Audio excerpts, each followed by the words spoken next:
कि आज अगर इस देश में जिसकी जितनी संख्या भारी है उसको उतनी हिस्सेदारी मिलनी चाहिए कि नहीं मिलनी चाहिए? सबका साथ, सबका विकास, सबका विश्वास, सबका प्रयास नारा इतना अच्छा दोगे और जब सब अपना अपना हक मांगेंगे तो कहोगे उधर देखो हमने मंदिर बनवा दिया और वहीं बनवा दिया। नहीं नहीं, मंदिर मेरे दिल में है। मेरा पुरखा कबीर लिख गया है, मोको कहां ढूंढे रे बंदे, मैं तो तेरे पास में। ना मैं मंदिर, ना मैं मस्जिद, ना काबे कैलाश में, ना मैं जप में, ना मैं तप में, ना मैं व्रत उपवास में। खोजी हो तो तुरते मिले हो पल भर की तलाश में। कहे कबीर सुनो भाई साधो, मैं तो हूं विश्वास में। और मेरे अंदर के भगवान को तुमने बाहर लाकर दूसरे वाले से लड़ा दिया।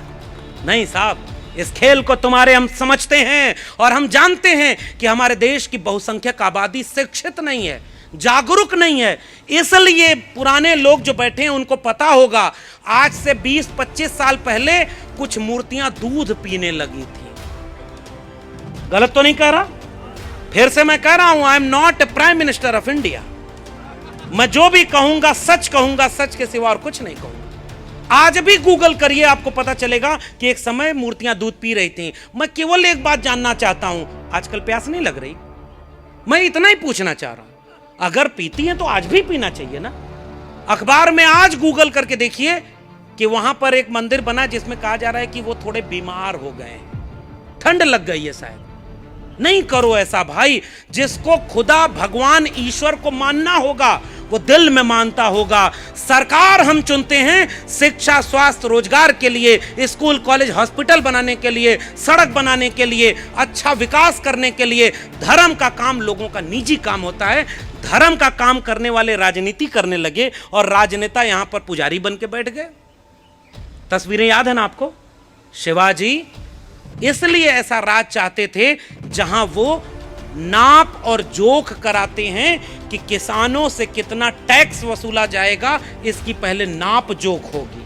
और अगर अकाल पड़ेगा तो अकाल में किसानों से टैक्स नहीं लिया जाएगा। इसलिए उस स्वराज का मॉडल है आइडिया ऑफ इंडिया का मॉडल। याद करो लोगों, जब कोरोना आया तो आपसे टैक्स वसूला गया कि नहीं वसूला गया? आपदा को अवसर में बदला गया कि नहीं बदला गया? और पीएम केयर फंड में जितना पैसा दिया वो आरटीआई के दायरे में नहीं आएगा। जैसे इलेक्टोरल बॉन्ड, कौन पैसा देता है आप जान ही नहीं सकते।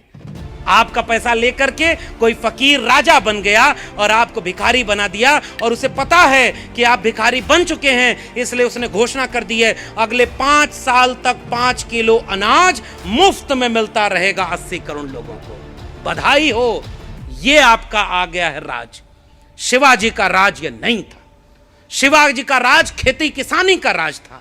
शिवाजी का राज मोहब्बत और प्यार का राज था। इसलिए मैं आपसे कहने आया हूं, हाकिमे वक्त उतर आया है अदाकारी पर, लोग मजबूर हैं जालिम की तरफदारी पर। लोग मजबूर हैं जालिम की तरफदारी पर। कल इसी जुर्म पर तख्ते पलट दिए जाते थे, आज एजाज दिया जाता है गद्दारी पर। हमारे लोग, महाराष्ट्र के लोगों, एक नाम और लूं याद करना अपना इतिहास, दलित पैंथर। पैंथर का आंदोलन था। उनमें से एक पैंथर वहीं बैठ करके चुटकुला सुनाता है। अब मैं क्या बोलूं? और हमारी विडंबना और विरोधाभास है कि वो केवल तब खड़े होते हैं जब वहां लोग बोर होने लगते हैं तो एक ऐसी लिखी हुई कविता पढ़ते हैं, आ गया है इस महफिल में रंग, अब आएगी यहां भंग, और अभी आपके चलेंगे हम संग। ऐसी कविता पढ़ते हैं। और वो कौन है? वो दलित पैंथर मूवमेंट के नायक थे।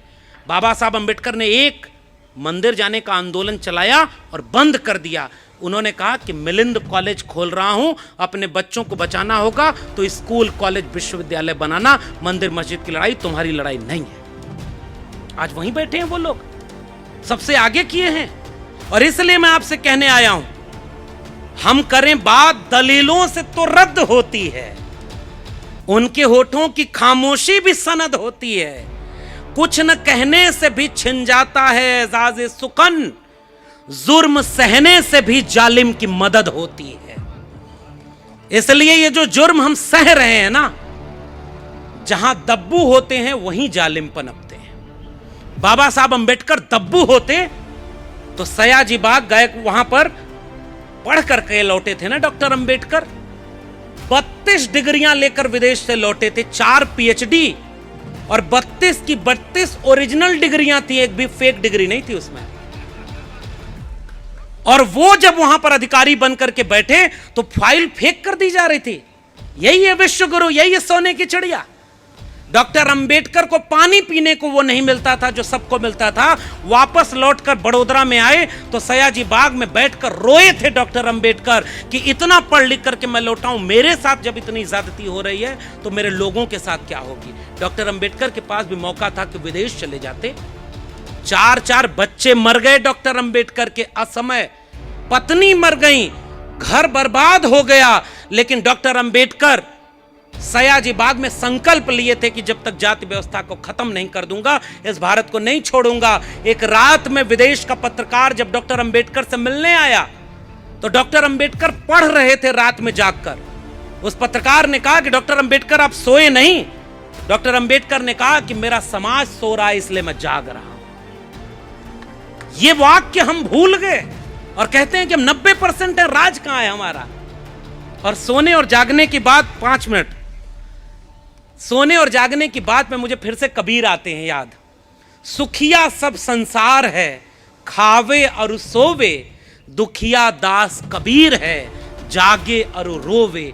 आज भी इस वक्त जो आंख में आंख डाल करके लड़ रहा है ना, वही आपका सच्चा वारिस है। उसको बुलाकर पूछिएगा कि छत्रपति शिवाजी का मतलब क्या है। इसलिए मैं आपसे केवल कहने आया हूं और मैं शिवाजी को यहां से देखना चाहता हूं। शिवाजी मेरे लिए मोहब्बत के नायक हैं। शिवाजी मेरे लिए एक ऐसे राजा हैं जिसको प्रजा अपना मानती है। शिवा नाई जब ये इस बात के लिए तैयार हो गया कि शिवाजी की जगह पर मुझे खड़ा होना है, तो उस नाई को पता था कि वो मारा जाएगा, फिर भी वहां खड़ा रहा। उसके बाद जब उस मेहतर को वहां पर चारपाई पर लेटना था, उसे पता था कि वहां मारा जाएगा वो, लेकिन उसे पता था कि मेरे मरने से कोई फर्क नहीं पड़ेगा। शिवाजी जिंदा रहेगा तो एक दिन स्वराज लाके रहेगा। उस मिशन के लिए उन लोगों ने अपने को कुर्बान किया। राजा दिल जीतता है, दल नहीं जीतता है। राजा का मतलब प्रजा का दिल जीतना होता है। और आज प्रजा के खिलाफ राजा बैठा है और घोषणा कर रहा है कि तुम्हें हम ऐसे ही रखेंगे। एक बात बताऊं मैं आपको, और हम लोग उलझे रहते हैं किसी और जगह। 1-2 किस्से सुनाकर मैं निकलूंगा, मुझे जाना है। एक बार एक जंगल में एक बाघ और गधा आपस में बहस करने लगे। जैसे आजकल कभी कभी हम ओबीसी, एससी, एसटी बहस करने लगते हैं। तुम प्योर अम्बेडकराइट नहीं हो, तुम प्योर नहीं हो, तुम्हारे अंदर कलावा बांधते हो, ये जय भीम बोलता है ये ठीक नहीं है। प्योरिटी चेक करते हैं। इसको समझिएगा इस कहानी से कि बाघ और गधा आपस में बात करने लगे, उलझ गए। गधा बोला कि ये घास नीले रंग की है। बाघ बोला नहीं रे पागल, ये घास तो हरे रंग की है। गधा बोला ना, ये नीले रंग की है। बाघ बोला साफ दिखाई दे रहा है, घास हरे रंग की है। दोनों लड़ने लगे। राजा शेर था, शेर के पास दोनों पहुंचे। दोनों ने कहा, गधा बोला कि साहब हुजूर याला, ये घास नीले रंग की है। बाघ ने कहा नहीं हुजूर, ये घास हरे रंग की है, बताओ। तो शेर ने कहा मैं आपका न्याय करता हूं। शेर ने न्याय किया कि गधा सही बोल रहा है कि घास नीले रंग की है, बाघ को 1 साल का आजीवन कारावास दे दिया जाए। न्याय कर रहा था शेर। बाघ छूट कर आया, शेर से पूछा कि शेर तुम देख रहे हो कि घास हरे रंग की है और तब भी तुम मेरे खिलाफ न्याय कर रहे हो। शेर ने कहा यह सजा तुम्हें इस बात के लिए नहीं है कि तुम गलत हो, सजा तुम्हें इस बात के लिए है कि तुम गधे से बहस कर रहे हो। मतलब तुम्हारे पास और कोई काम नहीं है, तुम उस गधे से बहस कर रहे हो, जो दिख रहा है उसके लिए तुम बहस कर रहे हो। मेरे देश के लोगों, किस पर बहस कर रहे हो आप भी समझ लेना। असली जगह पर अगर बहस नहीं किए तो 25-50 साल बाद पीढ़ियां याद करेंगी। साहब, मैं विश्वविद्यालय से निकाला गया तो मेरे सामने भी एक मौका था कि चुप रह करके उस राजा के दरबार में दरबारी बन जाऊं तो मुझे भी कहीं प्रोफेसर बना देगा। मैं तो टॉपर ऑफ बैच था, इलाहाबाद यूनिवर्सिटी का गोल्ड मेडलिस्ट। मेरा यूनिवर्सिटी में 100 में 96 नंबर था। अपनी मेरिट के दम पर वहां तक पहुंचा था। मैंने ये तय किया कि इस जालिम वक्त में लब खोलेगा कौन, और हम भी चुप रहे तो फिर बोलेगा कौन? इसलिए हमने तय किया कि तुम छीन सकते थे तो एक नौकरी ही थी, वो छीन सकते थे ना। नौकरी छीन ली कि मैं अपने बच्चों का प्रोफेसर नहीं रहूंगा। अब मैं जहां जाता हूं वहां लोग मुझसे कहते हैं कि तू जनता का प्रोफेसर है, तू हमारे बीच आया कर, हम इस फूल अम्बेडकर पेरियार के मिशन को आगे ले चलेंगे।